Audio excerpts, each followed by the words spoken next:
আসসালামু আলাইকুম। Informative video বানাই আমি, মাঝে মাঝে ট্রাভেল ভিডিও বানাই। মানে আমার মানে ভ্যারাইটিস শপ বলতে পারেন। আমার এই চ্যানেলটা হচ্ছে ভ্যারাইটিস। আমাকে অনেকে ফলো করেন, তাদেরকে বলবো এবং তাদের জন্য আমার আসলে মন থেকে অনেক শুভকামনা যে আমাকে ফলো করেন, যারা তাকে আমার যারা সাবস্ক্রাইব করছেন তাদের জন্য।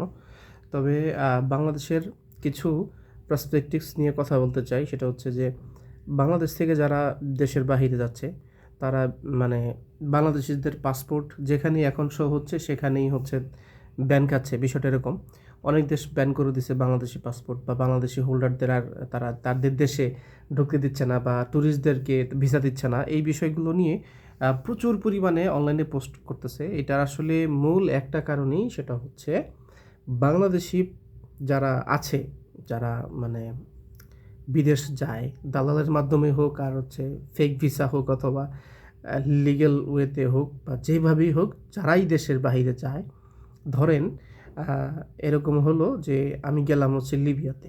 হুম, আমি লিবিয়ার সমুদ্র পাড়ি দিয়ে আমি যাবো হচ্ছে ইটালিতে। কথা বলছেন?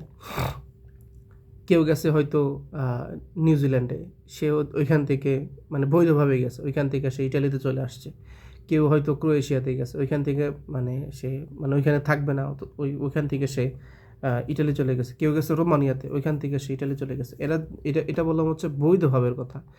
কিন্তু ইন্দোনেশিয়া থেকে মালয়েশিয়া যাওয়া, তারপরে আপনার ভিয়েতনাম থেকে মালয়েশিয়াতে আসা, মানে ধরেন এই ছোট ছোট কান্ট্রি থেকে বিভিন্ন কান্ট্রিতে মুভ করা, মানে এইগুলো তো ভাই টোটালি ফাইজলামি। সো মূল কারণ একটাই, সেটা হচ্ছে যে আমাদের বাংলাদেশি ইমিগ্রেন্ট বা বাংলাদেশি মানুষ যে দেশে যায় সে দেশে থাকে না, সে দেশ থেকে পালায়। সো যেহেতু এন্ট্রি আছে, মানে আমি আপনাকে এন্ট্রি দিছি, তখন আপনার ভিসা সিল দিছি একটা, তাই না? এন্ট্রি দিছি, কিন্তু আপনি এক্সিট নেন নাই। সো ১ মাসের এন্ট্রি দিছি বা ১ বছর এন্ট্রি দিছি বা ৩ বছর এন্ট্রি দিছি আপনার জন্য, কিন্তু ৩ বছর পর আপনার তো বেরোয় যাওয়ার কথা, বাট আপনি আনফরচুনেটলি বেরোন নাই। সো বের যখন না হন, তো এইগুলো হচ্ছে তখন আস্তে আস্তে লিস্টেড হয়।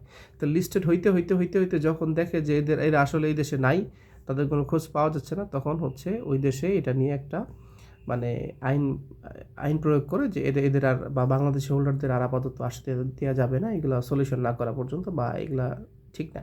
তো যাই হোক, এখন যে বিষয়টা দাঁড়াইছে সেটা হচ্ছে যে বাংলাদেশি পাসপোর্ট হোল্ডারদের ট্যুরিস্ট ভিসা পাইতেও অনেক বেশি প্রবলেম হইতেছে। যৌথ যথাযথ অনেক ডকুমেন্ট এবং ইউএসএ ভিসা থাকা সত্ত্বেও ওনাদেরকে অনেক অনেক পিপলদেরকে ট্যুরিস্ট ভিসা দিচ্ছে না। এইটা আমাদের বাংলাদেশিদের জন্য একটা শেম, লজ্জাজনক ব্যাপার।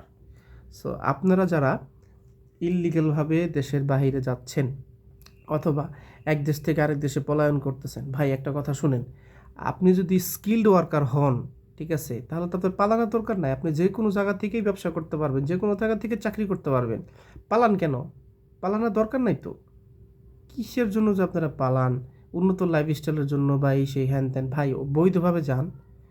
আপনি যদি স্কিল থাকে আপনার মধ্যে, যদি প্রপার প্রপার ক্যাপাবিলিটিস থাকে, স্কিল থাকে, তাহলে তো ভাই আপনি অনলাইনের মাধ্যমে আবেদন করেন। বিভিন্ন অনলাইন পোর্টাল আছে, বিভিন্ন এজেন্সি আছে, তাদের মাধ্যমে আবেদন করেন আর যে ভাই আমি এই কাজ জানি, আমাকে আপনাদের কোম্পানিতে নেন। স্মার্ট হন। পালান কেন? এ পালায়া পালায়া বাংলাদেশিদের হোগা মারতেছেন। ফালতু।